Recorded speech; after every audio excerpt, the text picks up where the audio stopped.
عليكم ورحمة الله وبركاته. وإذن سلام يا أصحابتي قالقة ميل كستا دوني دعالة إذا كتشوكتين ولاشين فرحية علي محمد channel كان قد عوانستان أو معمار channel فضلا كسور دوادا channel كينا هدي أنا وعصبتها سبسكرايب ده كان بلاي لك فرصة ولا سعودي فيديو ذا كله هدي أنا لتشوكتي وكم هسنتها لتشوكا أنا كاغم هذا علينا إنه هدات كيشت فيديوغا إن شاء الله شير قرأ لايك قرأ كومنت وروح بدنا صباحي maanta waxaan sameynaynaa cabitaan juice ayaan sameynaynaa cabitaan maasha Allah caafimaadkiisa oo aad u sareeyo oo aad u wanaagsan oo aad ka heli doontiin ayaan sameynaynaa waxaan ka hagaajinaynaa beetroot ama baytraaf hadba sidii loo yaqaano beetroot ama baytraaf oo laba xabo ah lemon liin macaan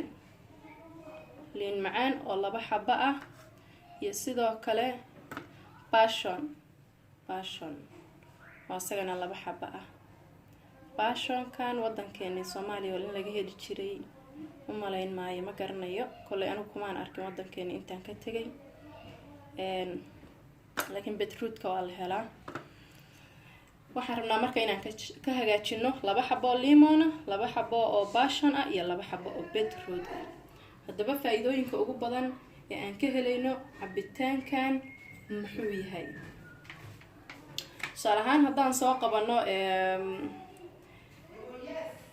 passionka muxuu faa'iido u leeyahay horta ma soo koobi kara anigu faa'iidooyinkiisa laakiin waa idin taabanaya shay walba faa'iidada uu leeyahay because markaa wax sameynaysid waa inay yihiin wixii wax caafimaad dadkii u leh waa inay yihiin passionka faa'iidooyinkiisa waxaa ka mid ah inuu u fiican yahay dheefshiidka digestive system inuu dheefshiidka uu u fiican yahay dheefshiidka ayuu u fiican yahay oo u wanaagsan yahay sidoo kale skinka bini'aadanka ama jirka qofka wuxuu ka dhigaa qurux ayuu ka dhigaa sidoo kale wuxuu caawiyaa difaaca jirka qofka difaaciisa ama immunity systemka waxa la dhaho ayuu caawiyaa sidoo kale wadnahana aad iyo aad ayuu ugu fiican yahay problemada soo wajaha wadnahoo dhan ayuu wuxuu ka yahay ka hortag sidoo kale wuxuu ka hortag ka yahay kansarkana ka hortag ayuu leeyahay ayuu u yahay aan dhahee marka passionka sidoo kale waxyaabaha faa'iidada aadka uu leeyahay waxaa ka mid ah dhiigana faa'iido badan ayuu u leeyahay oo qofka tusaale ahaan dhiig yaraantu ay hayso kale inuu cuno aad ayay ugu fiican tahay waxaa ku jira gudihiisa dheecaan ku jira ayaa la isticmaalayaa soo dheecaankaas cabitaan ahaan waa u hagaagsan kadhaa waana cuni kartaa sidoo kale aan rabnaa isna inaan wax ka taabano haddii ilaahay qadaro beetroot-ka ama baytraafka dadku say u yaqaanaan baytraafku aad iyo aad ayuu u leeyahay faa'iidooyin fara badan ayuu jirka bini'aadanka u leeyahay walaalahayga qaaliga ma soo koobi karo waa google gareyn kartiin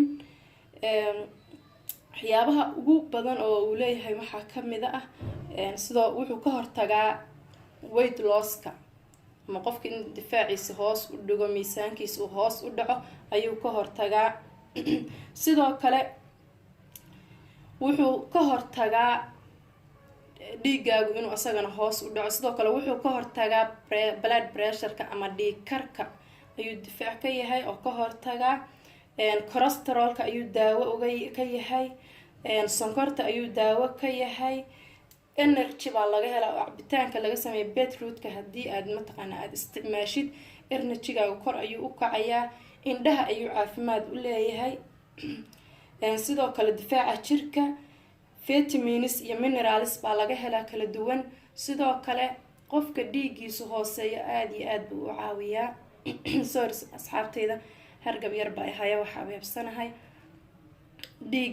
dhiiga qofka markuu hoos u dhaco tusaale ahaan qofkii dhiig la-aan hayso sidoo kale aad iyo aad ayuu ma garanaysaa uu caawiyaa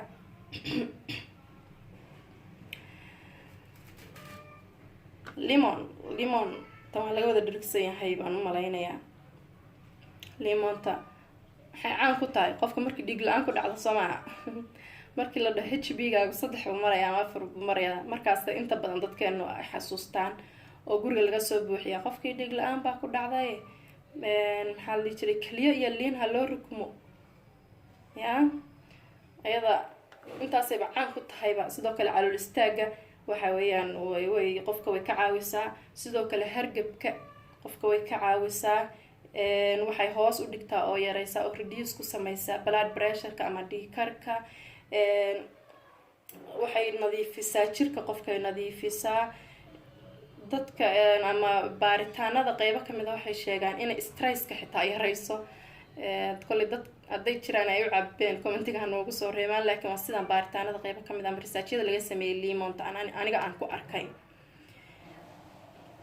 waxay aada iyo aada ugu wanaagsan tahay caafimaadka jirka bili-aadanka, sidoo kale iyo neefsashada qofka bili-aadanka. waxay ka hortagtaa cudurada.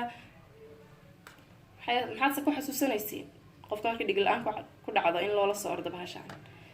marka halkaas maxaad ka arkaysiin maanta waxaan sameyneynaa maasha allah tabaaraka allah cabitaan caafimaadkiisu aada u sareeyo. hamoogaanina cabitaankan markaan sameyna kabacdi guri walba ha laga sameeyo. codkayga hadduu xabeebina ku noqdo raalli ahada walaalahayga qaaliga. hargab yar baan dareemayaa. waa idinkaas dee ducadu waa xaggiina. waa soo jarjaranaynaa. tan waa la fiiqayaa, waa soo fiiqaynaa. waxaan rabnaa inaan shiidno. waa soo dhaqay, hadda way wada dhaqan yihiin, way nadiifsan yihiin. labadan waa soo fiiqayaa. beetroodka iyo limonta waan soo fiiqayaa, waa soo jarjarayaa. kana dheecaanka dhexdaan kala bixi doonaa, waa arki doontiin. waa soo jarjaranay beetroodkii iyo limontii. baashankiina saasaa usoo jarnay. dheecaanka gudaha baan kala baxaynaa.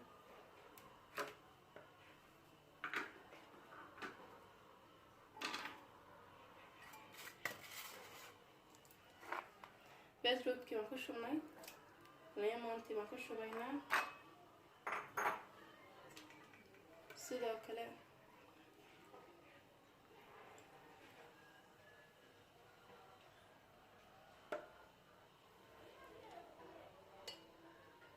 dheecaanka ayaan ka bixinaynaa.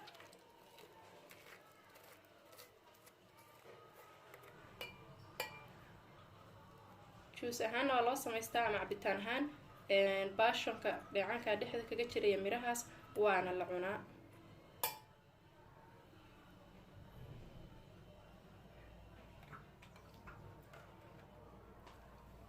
waa jabkiisi kale.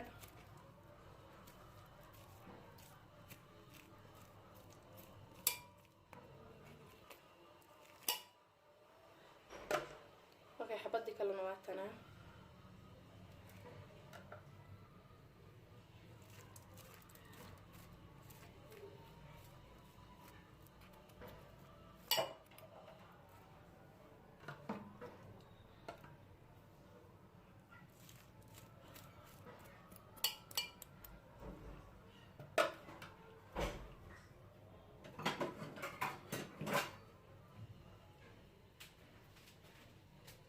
ku darsanaynaa sonkortii.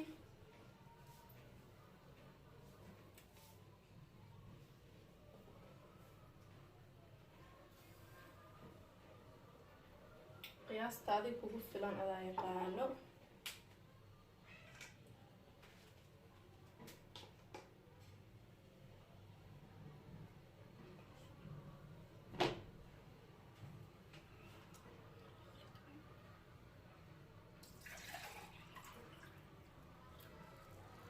ku darsanaynaa hal galaas iyo bar oo biyo qabow ah. hal galaas iyo bar kan soo shiidaynaa.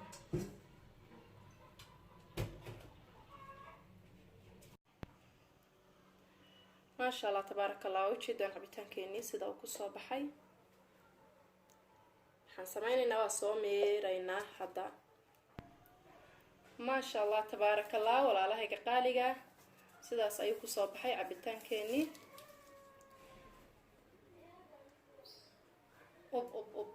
maasha allah tabaaraka allah lagama sheekeyn karo. qurux iyo nafaqo, caafimaad, dhan kastaba waa ka shidan yahay. maasha allah tabaaraka allah walaalahayga qaaligaa soo tijaabiyahay. adinkuna samaysta weligii waxaa samaysataan waxyaabaha caafimaadka leh healthiga leh mataqaanaa caafimaadkiini kor u qaadaya kor u siyaadinaya maasha allah tabaarakallah. caruurta ha lagu roonaado, dad waaweyn iyo dad yaryarba isku ogaada cabitaankan quruxda caafimaadka wixii aragooda ku deeqobaa oontooduna ku deeqdaa soo lama dhihi jirin.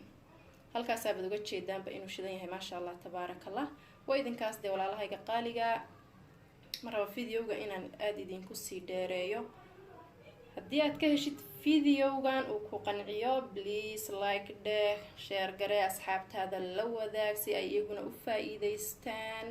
sidoo kale commentiga iyo dhiirigelinta ha ka caajisinina walaalahayga qaaliga. haddii aad nagu cusub tahayna please subscribe dheh channelka, gambaleelkana furo si aa ula socotid videoyada dambe insha allahu tacaala. waa walaashin oo idin leh assalaamu calaykum waraxmatullaahi wabarakaatu.